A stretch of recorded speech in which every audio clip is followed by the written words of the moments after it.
हरे कृष्ण गोविंद हरे मुरारे, हे नाथ नारायण वासुदेव। श्री कृष्ण गोविंद हरे मुरारे, हे नाथ नारायण वासुदेव। हे नाथ नारायण वासुदेव, हे नाथ नारायण वासुदेव।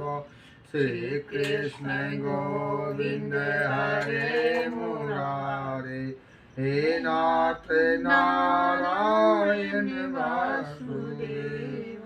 ओम विष्णुम कार्तिक वृंदावन न्याय लाल के जय। ओम नारायण नमस्कृत्य नरं चैव नरोत्तमं हिंदी वैदितो दे मुदी जय।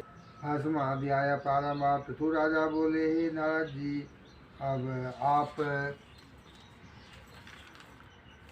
कृष्ण कृपा कर मुझे यह बताइए कि वृंदा की मोहित का भगवान विष्णु ने क्या किया और फिर हुआ कहाँ गए। तब नारद जी ने कहा, जब देवता स्तुति कर मौन हो गए तब भगवान शंकर ने सब देवताओं से प्रसन्न होकर कहा, हे ब्रह्मादि देवताओं, जालंधर तो मेरा ही अंश था। मैंने उसे तुम्हारे लिए नहीं मारा, किंतु यह मेरी सांसारिक लीला थी।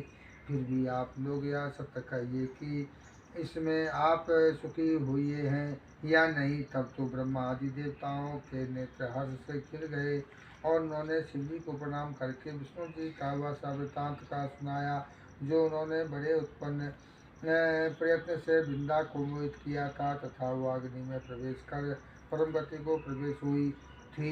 देवताओं ने यह भी कहा था कि तभी से वृंदा की सुंदरता पर मोहित हुए विष्णु की चिता की राग लपेटे इधर उधर घूमते हैं। अतएव आप उन्हें समझाइए, क्योंकि वह प्रकृति सदा चराचर आपके अधीन है। देवताओं से वह वृत्तांत सुन शंकर जी ने उन्हें अपनी दुष्टर माया समझाई और कहा कि यह सारा जगत उसी के अधीन है। उसी से मोहित विष्णु भी काम के वश में हो गए हैं। परंतु महादेवी उमा त्रिदेवी की जननी सबसे परे है। मूल प्रकृति परम मनोहर है और गिरिराज भी कहलाती है। अतः विष्णु की मोह दूर करने के लिए वह सब आप उनकी शरण में जाइए। यदि वह प्रसन्न हो जाए तो आपका सब कार्य हो जाएगा। भगवान शंकर की आज्ञा से वह सब देवता मूल प्रकृति को प्रसन्न करने चले। उनके स्थान पर पहुंचकर उनकी बड़ी स्तुति की तब आकाशवाणी हुई, हे देवताओं, मैं तीन प्रकार से तीनों गणों से पृथक होकर स्थिति होती है।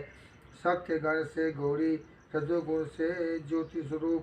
अतएव अब आप लोग मेरी रक्षा के यदि सादर उन देवियों के पास जाओ तो तुम्हारे सब मनोरथों को पूर्ण कर देगी। यह प्राणी सुनकर देवताओं को नेत्र खुल गए। वह भगवती का आदर करते हुए गौरी, लक्ष्मी और सरस्वती को प्रणाम करने लगे। सब देवताओं ने भक्ति पूर्वक उनका स्मरण किया। तब देवियों प्रकट हुई। सब देवताओं ने प्रसन्न होकर भक्ति पूर्वक अपना निवेदन किया। देवियों ने कुछ बीज देकर कहा, इन्हें ले जाकर दे दो, तुम्हें सब कार्य सिद्ध हो जाएंगे।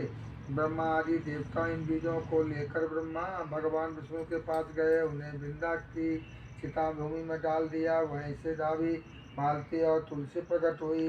भगवान विष्णु ने ज्यों ही इन स्त्री रूप वाली बृहस्पति को देखा तो वह उठ बैठे और कामासक्त चित्त में मोहित हो उनसे याचना करने लगे। धात्री और तुलसी ने उनसे प्रीति की। विष्णु जी सारा दुख भूलकर देवताओं में नमस्कृत होकर अपने लोक में चले गए। अब वह विधि पूर्ववत सुखी होकर भगवान शंकर के स्मरण करने लगे और आख्यान शिव जी की भक्ति देने वाला यह कथा प्रणव वैष्णो अध्याय है संपूर्णम।